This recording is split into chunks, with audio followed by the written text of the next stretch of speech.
you don't get any answers. I mean, it's horrible. I mean, and how do you even get something over there to fix it? Neighbors in the city's Morningside neighborhood called KDKA for help.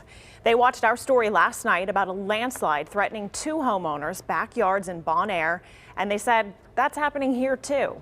I went out there today to see the slide for myself.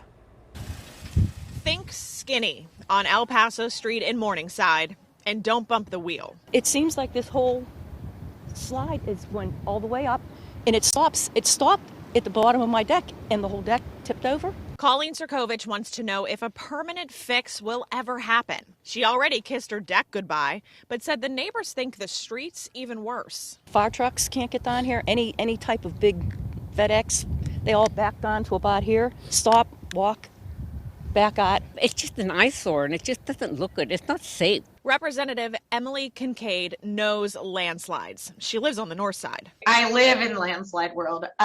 There are several active landslides that are happening in Riverview Park. A homeowner district in Observatory Hill fell off the side of a cliff. The 2 homes next door were condemned.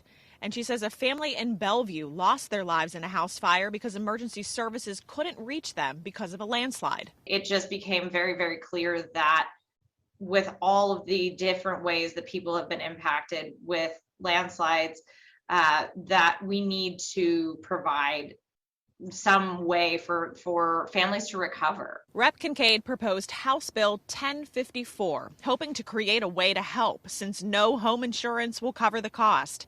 It would use the state's emergency management system and establish special insurance and assistance funds to protect Pennsylvanians.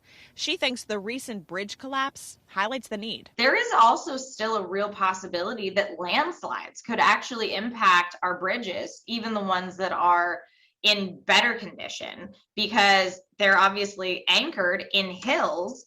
If a landslide comes down, you could see overnight a structurally sound bridge become unstable.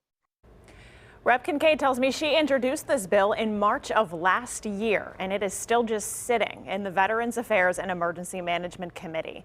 She has found support from both sides of the political aisle, and she hopes more people talking about this will deliver help for Pittsburghers dealing with this destruction.